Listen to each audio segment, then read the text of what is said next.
Aprendo en casa.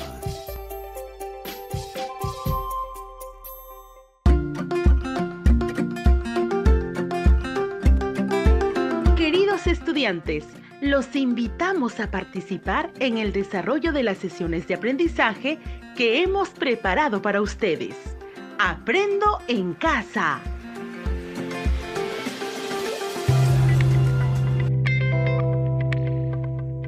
La clase de hoy es Soy un cuentacuentos.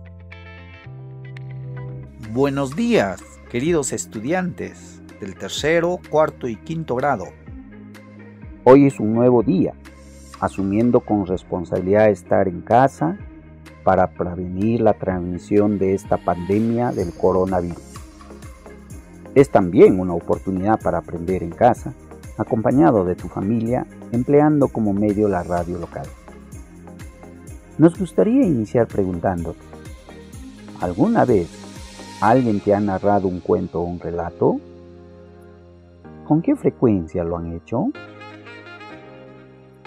¿Qué cuento o relato que narraron antes hasta el día de hoy lo recuerdas? ¿Por qué será que lo recuerdas?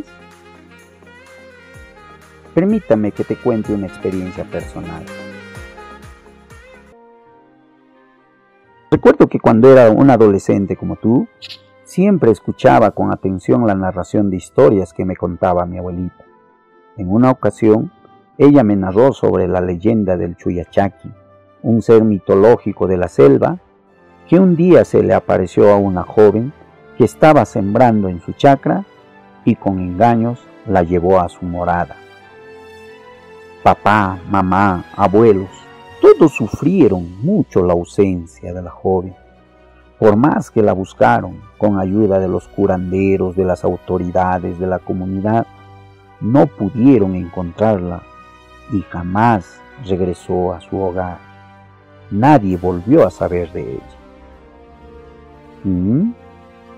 Esta historia está presente en mi memoria, aún como si fuese ayer que me la contaron. La escuché con tanta atención que me permito hoy contarlos a ustedes.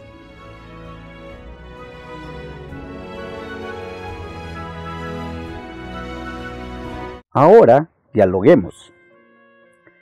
¿Por qué crees que esta historia quedó en mi memoria? ¿De qué forma habrá sido narrada para que llamara mucho mi atención?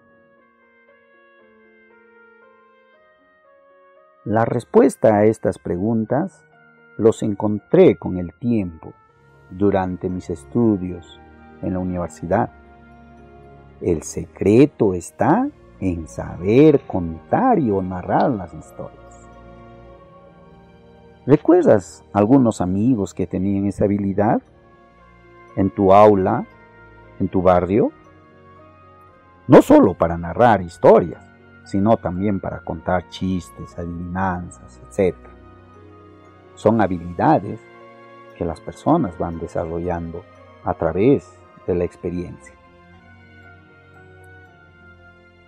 En esta oportunidad te vamos a invitar a escuchar el relato de una leyenda amazónica titulado El Fuego. Este relato es narrado por un cuentacuentos. Si lo escuchas con atención, podrás identificar detalles de cómo lo hace: estilo de voz, entonación de las palabras, velocidad, pausas, entre otros. Terminado de escuchar, podrás tú seleccionar un relato similar para que luego te conviertas también en un cuentacuentos y los narres a los miembros de tu familia que ahora están reunidos en casa. Lo debes hacer de tal manera que quienes te escuchen queden fascinados con la historia. Este será el reto de tu aprendizaje el día de hoy. Narrar un relato haciendo uso de esos recursos verbales y paraverbales que hemos mencionado en antes.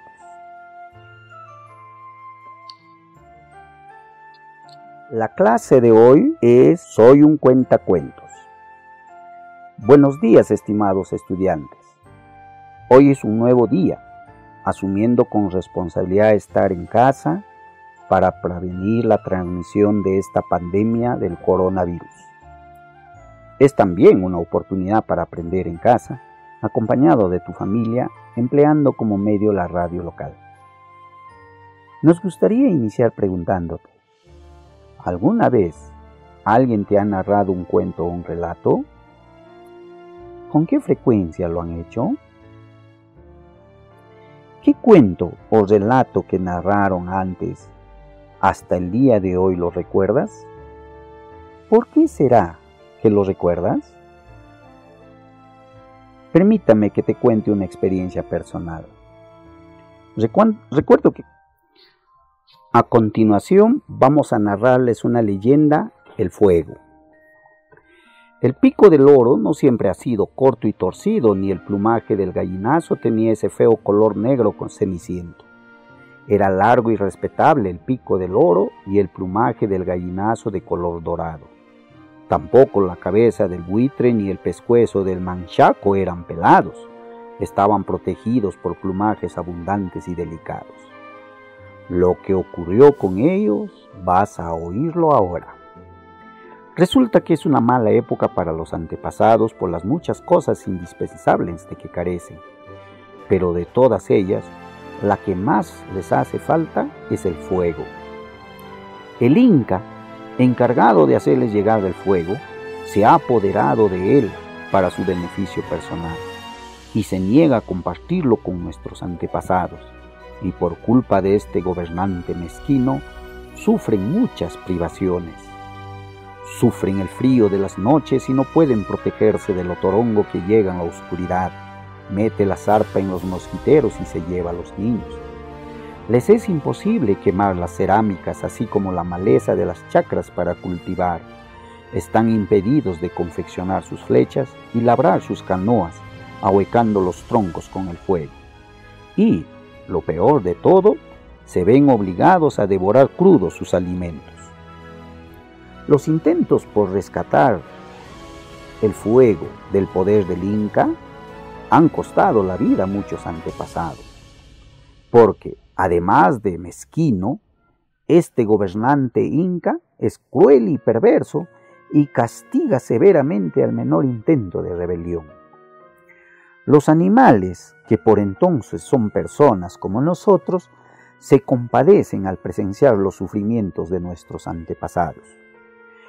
Esto no puede seguir así, dice el loro cierto día. Estoy de acuerdo, dice el gallinazo, pero ¿qué podemos hacer? Son muy fuertes y altos los poderes del mezquino. Pero es más alto nuestro vuelo, sentencia el loro.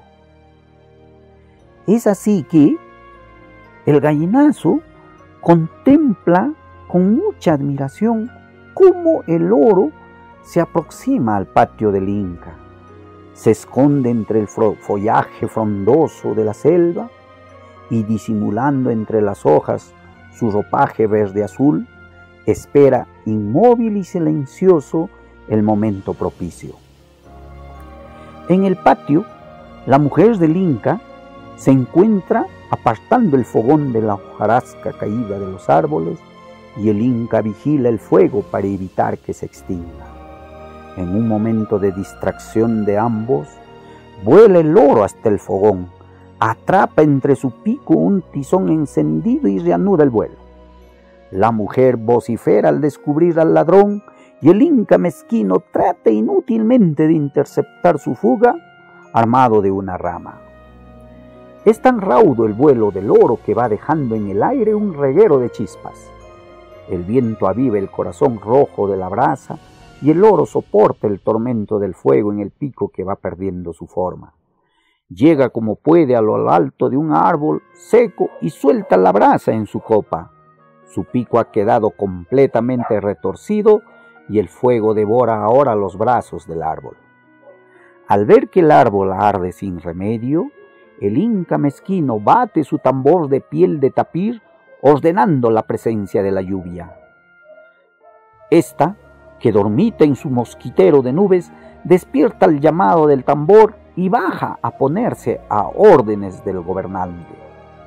«Acaba con esa candela», le ordena el inco mezquino, y la lluvia se precipita sobre el árbol encendido a cumplir el mandato del amo. Viendo el gallinazo que la proeza del oro está en peligro, vuela al encuentro de la lluvia y se interpone entre ella y el árbol, con las alas extendidas. El rescoldo y el humo negro que despide el fuego van oscureciendo su plumaje dorado. No alcanzan, sin embargo, sus alas a proteger al fuego de la lluvia, y el buitre y el manchaco, que presenciaba la escena, hablan así: el enemigo los está venciendo. Tanto sacrificio de los hermanos para nada. Habrá que ayudarles, dice el manchaco, y vuelan a través de la lluvia y despliegan sus alas como un techo de plumas sobre el fuego.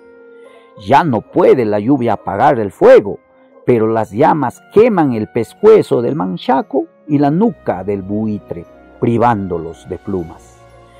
El fuego avanza envolviendo al tronco del árbol como una serpiente ante la impotencia de la lluvia y la desesperación del inca mezquino. Y cuando llega a las raíces, el árbol se desploma con estrépito y el fuego se derrama por toda la floresta. Desde ese momento cambia la existencia de nuestros antepasados.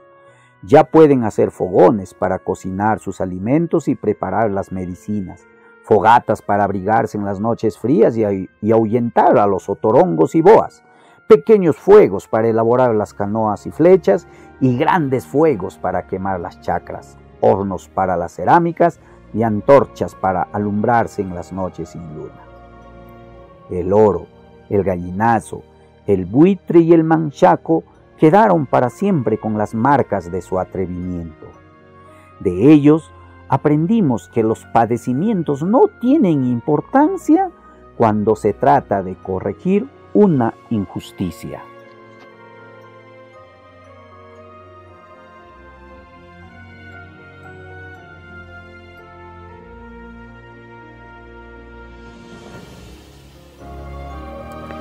Bien, terminado de escuchar esta hermosa leyenda, les invito a pasar a otro momento importante. Habíamos hablado de lo que tenemos que hacer antes de escuchar y durante la escucha. Pero, ¿qué debemos hacer después? Luego de haber escuchado con atención este relato y haber tomado nota en tu cuaderno de los hechos que más llamaron tu atención, ya podemos dialogar acerca de la lectura. Por ejemplo, ¿podrías decirme cómo fue narrada la historia por el cuentacuentos? Recuerda, cuentacuentos es una persona que narra oralmente cuentos, relatos, historias. Para ello, hace uso de varios recursos. Uno de ellos son los recursos verbales, que es el lenguaje oral, ¿no? La forma como expresa los cuentos. Otro recurso que utiliza son los no verbales. Entre ellos están los gestos, movimientos corporales, su creatividad al narrar la historia ante un público determinado.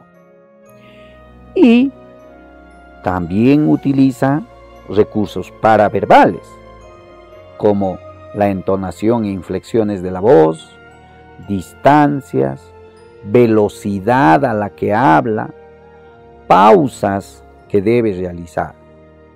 Es decir, todos esos recursos le permite a este cuentacuentos lograr su propósito al momento de narrar o contar una historia. Ahora, seguimos conversando. ¿Qué recursos paraverbales has identificado en la narración? Te sugiero que escribes esa respuesta en tu cuaderno. Luego, dialoga con uno de tus familiares, un hermano, hermana, mamá, papá, abuelo, abuela, el quien esté cerca a ti, y dialoga con él a partir de estas preguntas. ¿Cuál fue el momento más emocionante de esta narración? ¿Qué actitudes has puesto en práctica al escuchar la narración? ¿De qué manera narró la historia el cuentacuentos? ¿Cómo fue el tono y volumen de la voz del cuentacuentos?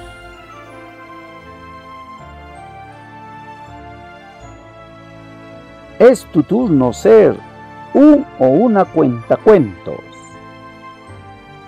Para ello, toma nota de lo que te diré. Selecciona un relato que sea parte de tu tradición oral. Escríbelo en tu cuaderno y ensaya haciendo uso de los diversos recursos que hoy has aprendido. Los recursos verbales, que es tu lenguaje oral que expresas en tu voz. Los recursos no verbales, como los gestos, movimientos corporales, postura, expresión facial y tu creatividad para narrar la historia. Y los recursos paraverbales, como la entonación e inflexiones de tu voz, velocidad cuando hablas, énfasis en algunas cosas, pausas que requieres hacer, etc. No olvides desplazar la mirada y tu cuerpo para darle más énfasis a la narración. Cuando ya estés listo o lista, condiciona un espacio en tu casa para tu público, que en este caso será tu familia. Reúneles, invítales y nárrales la historia que has seleccionado con tus propias palabras y con tu creatividad. Te recomiendo usar elementos como una vestimenta, un sombrero, entre otros, que ayuden a enfatizar el relato. Una vez que hayas cumplido el reto, escribe tu experiencia como cuentacuentos en tu cuaderno y desarrolla las siguientes preguntas que te van a ayudar para tu registro. ¿Qué pasos seguiste para cumplir el reto? ¿Qué recursos no verbales y paraverbales has usado mientras narrabas? ¿Cómo te has sentido al momento de narrar? Después de ello, recoge la opinión de tu familia acerca de cómo fue tu desenvolvimiento como un cuentacuentos. Pregúntales y registra sus respuestas en tu cuaderno. Entre esas preguntas, formula algo como: ¿te gustó la forma como narré la historia? ¿Por qué? ¿Qué sugerencias me harías para seguir mejorando como un cuentacuentos? Recuerda, es importante conocer nuestras tradiciones orales y la de otras regiones porque son parte de nuestra identidad peruana. Una forma de valorarlas es transmitiéndola como tú lo hiciste esta vez. Sé que ahora eres un cuentacuentos.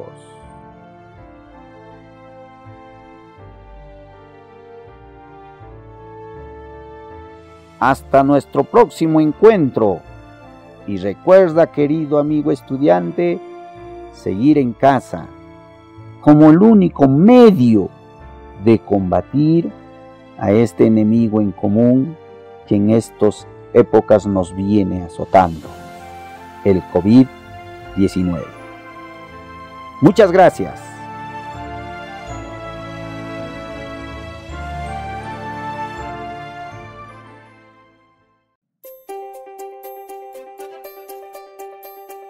Aprendo en casa. Ministerio de Educación. Gobierno del Perú. El Perú primero.